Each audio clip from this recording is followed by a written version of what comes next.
Hi viewers, welcome to our channel. ప్రస్తుతం మనతో పాటు భరద్వాజ్ గారు సీనియర్ జర్నలిస్ట్ ఉన్నారు. వాడితో ఒకసారి మాట్లాడదాం. సార్ నమస్కారం సార్. నమస్తే అండి. సార్, గేమ్ చేంజర్ మూవీ మరి ఇవాళే ప్రేక్షకుల ముందుకు వచ్చింది. మరి రామ్ చరణ్ గారు అంటే RRR తర్వాత వస్తున్న మూవీ అండ్ శంకర్ గారికి భారతీయుడు 2 తర్వాత ఆ రిజల్ట్స్ తర్వాత ఈ సినిమాతో కంబ్యాక్ ఇవ్వాలని ఆయన కూడా గట్టిగానే కోరుకున్నారు. మరి సినిమా మీకు ఎలా అనిపించింది? మీ రివ్యూ ఏంటి సార్ ఈ సినిమా పైన? శంకర్ తమిళ దర్శకుల పరువు నెట్ట నిలువునా తీశాడు. తమిళ దర్శకుల పరువు తీసినటువంటి శంకర్. ఓకే, ఎందుకు సార్? ఒకటి. రెండోది, గేమ్ చేంజ్ చేయాలంటే ముందు గేమ్ తెలియాలి. ఆయనకి గేమ్ తెలియదు. తెలియకుండా చేంజ్ చేయాలనుకునే ప్రయత్నం చేశాడు. ఓకే, అంటే భ్రమల్లో ఉన్నాడు అతను. ఇంకా ఆ భ్రమల్లో నుంచి బయటకు రావాలి. ఇది ఆయన కథ కాదు. ఈ కార్తీక్ సుబ్బరాజు ఇచ్చినటువంటి స్టోరీ. ఆ కథని ఈయన నమ్మి తెరకెక్కించాడు. ఆ కథని ఆయన నమ్మటం మాత్రమే కాదు, జీ స్టూడియోస్ నమ్మింది. జీ స్టూడియోస్ నమ్మింది కాబట్టి దిల్ రాజు గారు నమ్మారు. ఫైనల్గా సినిమా తెరకెక్కింది. ఈ సినిమాలో అనేక గందరగోళాలు. అంటే ఒక కార్పొరేట్ కంపెనీ, నిజానికి వైజాగ్ ఏజెన్సీ ఏరియాలో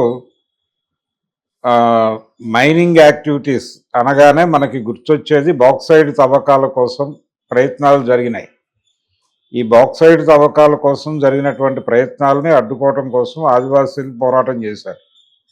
అలాంటి ఒక పోరాటం చేస్తున్నటువంటి ప్రాంతంలో ఒక పార్టీ పుడుతుంది. అంటే ఆ ప్రాంతంలో పుట్టినటువంటి పార్టీ నెమ్మదిగా ప్రజల మనసును చూరగొంటుంది.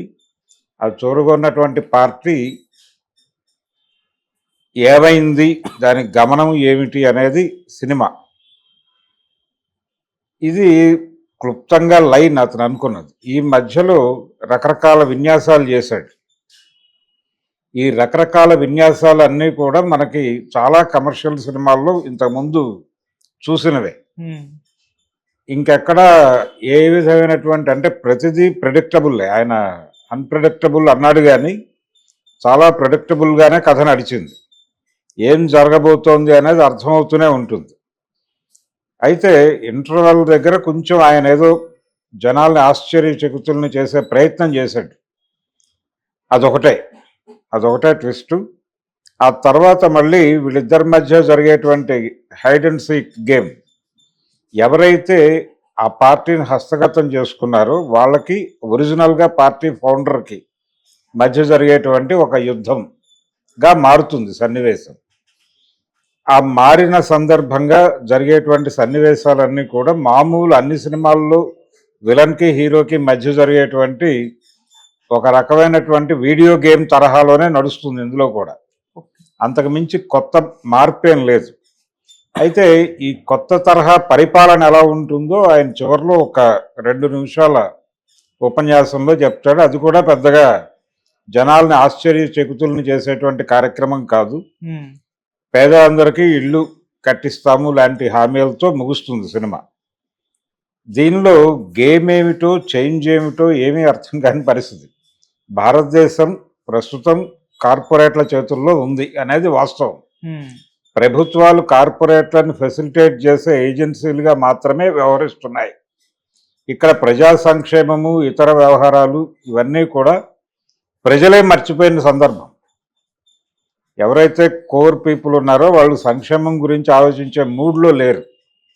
మార్కెట్ ఎకానమీ, డబ్బులు పెట్టు ఏదైనా కొనుక్కో అనే పరిస్థితిలో ఉంది వాతావరణం.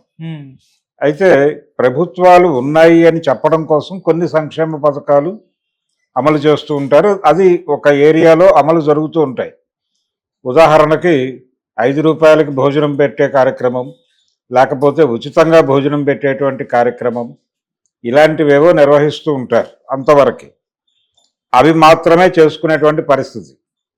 చివరికి వైద్యం కూడా, ప్రభుత్వ వైద్యం కూడా ఆరోగ్యశ్రీ లాంటి పథకాలతో కార్పొరేట్ హాస్పిటళ్ళకి మేలు చేసే పద్ధతులు డైవర్ట్ అయిపోయినటువంటి పరిస్థితి చూస్తున్నాం.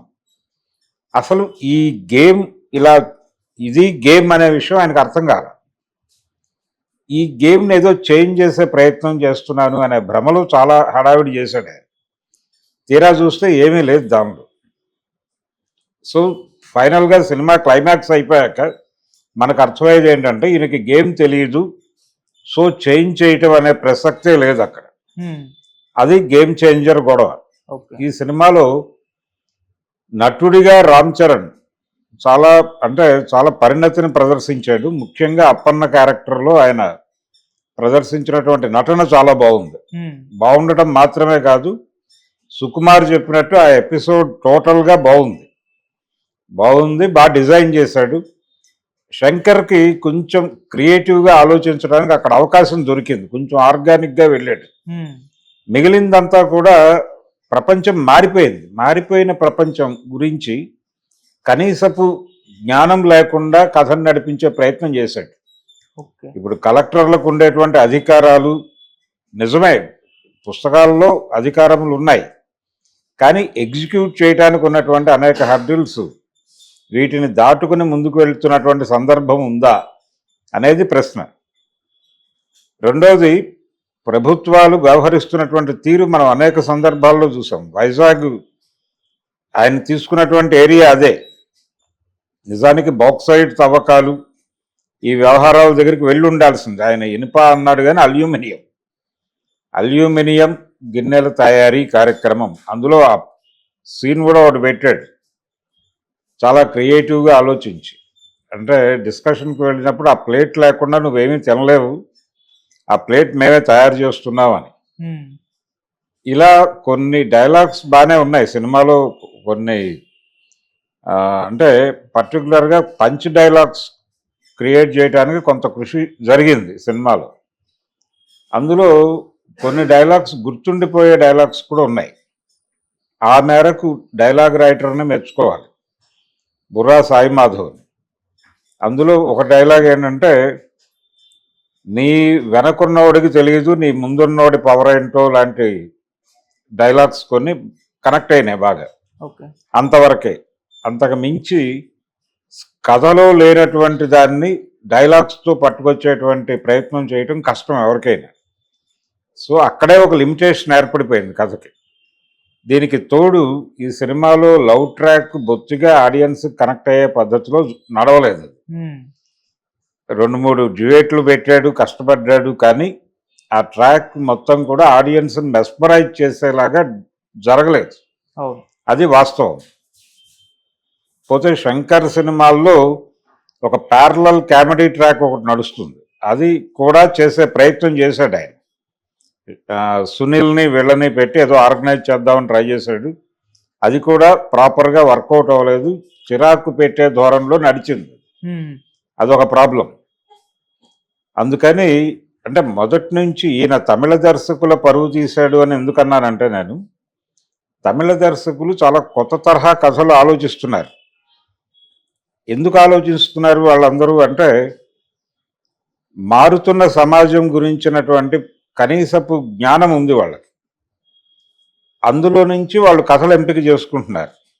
ఎంపిక చేసుకుని ప్రపంచాన్ని ఎలా చూడాలి అనేది చెప్పడం ప్రధాన లక్ష్యంగా తమిళ సినిమా దర్శకుల ఆలోచనలు నడుస్తున్నాయి. అది వెట్రిమారన్ కావచ్చు, పారంజిత్ కావచ్చు, కొంత ఆ ఏరియాలో సినిమాలు తీస్తున్నారు. మిగిలిన డైరెక్టర్లు కూడా హై లెవెల్ కమర్షియల్ సినిమాలు చూస్తున్నాం మనం. జైలర్ లాంటి సినిమాలు, విక్రమ్ లాంటి సినిమాలు చూస్తున్నాం. కనీసం ఆ పద్ధతిలో కూడా సినిమా డిజైన్ చేయట్లేదు. ఇప్పటికీ ఇతనికి ఉన్నటువంటిది ఏంటంటే, పాత రోజుల్లో తెలుగు కమర్షియల్ రైటర్లు ఒక సిద్ధాంతం చెప్పేవాడు, బండెడు చెత్త మీద 4 విటమిన్ ట్యాబ్లెట్లు అని. ఆ పద్ధతిలో ఆలోచిస్తున్నాడు ఈయన ఇప్పటికీ. అంటే అనేక గందరగోళాల మధ్య ఒక సామాజిక స్పృహ నడవాలి అని. ఆ సామాజిక స్పృహ అనేది ప్రాపర్గా లేకపోతే జనాలకి కనెక్ట్ అవ్వదు అనే విషయం ఆయనకు తెలియాలి ముందు. శంకర్కి ఆయన తెలుసుకునే ప్రయత్నం ఎందుకు చేయట్లేదు అంటే, మొదటి నుంచి కూడా ఈయన రియాక్షనరీ డైరెక్టరే. ఈయన మొదటి సినిమానే రిజర్వేషన్లు ఉండకూడదు అని తీశాడు సినిమా, యాంటీ రిజర్వేషన్ సినిమా అది, జెంటిల్మ్యాన్. తర్వాత సినిమా గవర్నర్ వ్యవస్థ మీద విమర్శ చేస్తూ అండర్ కరెంట్లో ప్రేమ కథ నడిపినటువంటి ప్రేమికుడు. ఆ తర్వాత నుంచి ఆయన టోటల్గా అవినీతి మీద కేంద్రీకరించాడు. అది అపరిచితుడు కావచ్చు, భారతీయుడు కావచ్చు, ఇవన్నీ కూడా అవినీతి మీద నడిచే కథలు. ఈయనకి పూర్తిగా అంటే కథల ఎంపికలోను, అలాగే చెప్పేటువంటి అంశాన్ని ఎలా తీసుకుంటున్నాము అనే విషయంలోనూ చాలా కన్ఫ్యూజన్ ఉంది అనేది మనకి నిర్ధారించి చెప్పిన సినిమా రోబో 2. రోబో 2లో విలన్ పట్ల విపరీతమైన సింపతి వస్తుంది ఆడియన్స్లో. అవును. హీరో పట్ల చిరాకు, కోపం వస్తాయి. నిజానికి చాలా ప్రజలకి క్షేమం జరగాలి, ప్రజలు బాగుండాలి అని విలన్ అనుకుంటాడు. ప్రజలకు అనుకూలంగా విలన్ ఆలోచిస్తాడు.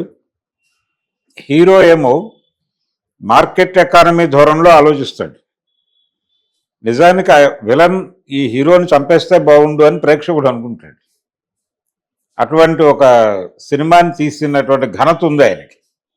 ఆ సినిమా ఫెయిల్యూర్కి కారణం అది. ఇక్కడ కూడా దాదాపు అదే జరిగింది. ఇక్కడ కూడా పరిస్థితి అదే. దేనికోసం ఫైట్ చేస్తున్నాడో ఆయనకి తెలియదు, హీరోకి తెలియదు. కనీసం విలన్కి ఒక టార్గెట్ ఉంటుంది.